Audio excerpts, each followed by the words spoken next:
Good morning, Little Masters, and welcome to today's Tolkien Times. I'm the Man of the West, also from the Prancing Pony podcast.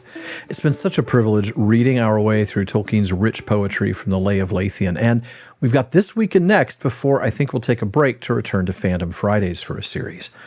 Now, last week, we began Canto 7, and we relived the past as Fëanor and his sons made their blasphemous oath, and as Barahir rescued Finrod. Today, we finish Canto 7 as Beren meets up with Finrod and tells him the tale of love and woe in which he finds himself. Finrod's stuck in a hard place. He wants to and really has to honor his oath to Barahir, but with two of Fëanor's sons in his midst, and not the best ones, Celegorm and Cúrifin, it may cost him his kingdom to do so. Yet now he thrusts into that land, bearing the gleaming ring on hand of Felagund, and oft doth cry, "Here comes no wandering orc or spy, but Beren, son of Barahir, who once to Felagund was dear." He went with arm and hand held high, the ring there gleamed beneath the sky. So, ere he reached the eastward shore of Narog that doth foam and roar o'er boulders black, those archers green came round him. When the ring was seen, they bowed before him, though his plight was poor and beggarly. Then by night they led him northward, for no ford nor bridge was built where Narog poured before the gates of Nargothrond, and friend nor foe might pass beyond. To northward, where that stream yet young more slender flowed, below the tongue of foam-splashed land that Gingolith pens, when her brief golden torrent ends and joins the Narog, there they wade. Now swiftest journey thence they made, to Nargothrond's sheer terraces and dim gigantic palaces. They came beneath a sickle moon to doors there darkly hung and hewn with posts and lintels of ponderous stone and timbers huge. Now open throne were gaping gates, and in they strode, where Felagund on throne abode. Fair were the words of Narog's king to Beren, and his wandering, and all his feuds and bitter wars recounted soon. Behind closed doors they sat, while Beren told his tale of Doriath, and words him fail, recalling Luthien dancing fair, with wild white roses in her hair, remembering her elven voice that rung, while stars in twilight round her hung. He spake of Thingol's marvellous halls, by enchantment lit, where fountain falls, and ever the nightingale doth sing to Melian and to her king. The quest he told that Thingol laid in scorn on him, how for love of maid more fair than ever was born to men, for Tinuviel, for Luthien, he must essay the burning waste, and doubtless death and torment taste. This Felagund in wonder heard, and heavily spake at last this word: "It seems that Thingol doth desire thy death. The everlasting fire of those enchanted jewels all know is cursed with an oath of endless woe. And Fëanor's sons alone by right are lords and masters of their light. He cannot hope within his hoard to keep this gem, nor is he lord of all the flock of Elveness. And yet thou sayest for nothing less can thy return to Doriath be purchased. Many a dreadful path, in sooth, there lies before thy feet, and after Morgoth still a fleet, untiring hate, as I know well, would hunt thee from heaven unto hell. Fëanor's sons would, if they could, slay thee, ever thou reached his wood, or laid in Thingol's lap that fire, or gained at least thy sweet desire. Lo, Celegorm and Cúrifin, here dwell this very realm within. And e'en though I, Finarfin's son, am king, a mighty power have won, and many of their own folk lead. Friendship to me in every need they yet have shown, but much I fear that to Beren, son of Barahir, mercy or love they will not show, if once thy dreadful quest they know." True words he spake, for when the king to all his people told this thing, and spake of the oath to Barahir, and how that mortal shield and spar had saved them from Morgoth and from woe on northern battlefields long ago, then many were kindled in their hearts once more to battle. But up there starts amid the throng and loudly cries for hearing one with flaming eyes, proud Celegorm with gleaming hair and shining sword. Then all men stare upon his stern, unyielding face, and a great hush falls upon that place.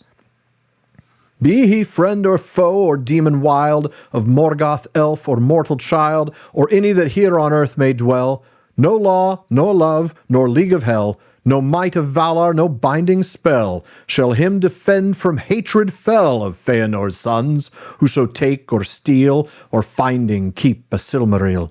These we alone do claim by right, our thrice enchanted jewels bright. Many wild and potent words he spoke, and as in Tirion awoke his father's voice their hearts to fire, so now dark fear and brooding ire he cast on them, foreboding war of friend with friend, and pools of gore their minds imagined lying red in Nargothrond about the dead, did Narog's host with Beren go. Or haply battle, ruin, and woe in Doriath where great Thingol reigned, if Fëanor's fatal jewel he gained. And even such as were most true to Felagund his oath did rue, and thought with terror and despair of seeking Morgoth in his lair with force or guile. This Curufin, when his brother ceased, did then begin more to impress upon their minds, and such a spell he on them binds, that never again till Turin's day would Noldor of Narog in array of open battle go to war, with secrecy, ambush, spies, and lore of wizardry, with silent leaguer of wild things wary, watchful, eager, of phantom hunters, venomed darts, and unseen stealthy creeping arts. With patting hatred that they prey with feet of velvet all the day, followed remorseless out of sight, and slew then unawares at night. Thus they defended Nargothrond, and forgot their kin and solemn bond, for dread of Morgoth, that the art of Curufin set within their heart. So would they not that angry day King Felagund their lord obey, but sullen murmured that Finrod nor yet his kin were like a god. Then Felagund took off his crown, and at his feet he cast it down, the silver helm of Nargothrond. Yours ye may break, but I my bond must keep, and kingdom here forsake. If hearts here were that did not quake, or that to Finrod's word were true, then I at least should find a few to go with me, not like a poor, rejected beggar scorn endure, turned from my gates to leave my town, my people, and my realm and crown. Hearing these words, there swiftly stood beside him 10 tried warriors good, men of his house who had ever fought, wherever his banners had been brought. One stooped and lifted up his crown, and said, O king, to leave this town is now our fate, but not to lose thy rightful lordship. Thou shalt choose one to be steward in thy stead. Then Felagund upon the head of Orodreth set it, Brother mine, till I return, this crown is thine. Then Celegorm no more would stay, and Curufin smiled and turned away. It's hard to hear some of this, but Finrod is 100% right. The sons of Fëanor would kill Beren right here, right now, if they could, before even allowing him to attempt this quest. And there are 2 of them dwelling with Finrod right now, and they are 2 of the most dangerous, Celegorm and Curufin. And they are not having this. When Finrod reminds them of how Barahir saved him and his people, how that mortal shield and spar had saved them from Morgoth and from woe on northern battlefields long ago, Celegorm just recites the blasphemous oath. Those are all the words he needs to say, but just like Fëanor, he keeps on talking, bringing fear and anger to the people of Nargothrond, manipulating them. And Curufin makes it even worse, more to impress upon their minds, and such a spell he on them binds, that they never again go to open war until Turin and his bridge-building foolishness. But that's another First Stage Friday. That's it for today's First Stage Friday, but come back next time as Finrod and a few loyal men join Beren and head towards the dreadful Tol in Gaurhoth. Now, I am planning on getting back to Fandom Friday's next series, leaving this tale on the shelf for 8 weeks. So if you'd like to join me on the show, or you know someone who does, please email barlaman@theprancingponypodcast.com and let us know. Please visit patreon.com/TolkienTimes to learn how you can support the show, get an ad-free RSS feed, a monthly hangout with me, a bonus weekly episode, and more. And join me again tomorrow on today's Tolkien Times as we wrap up this week with Second Age Saturday. Now, if you're watching us on YouTube, you know the drill. Like and subscribe.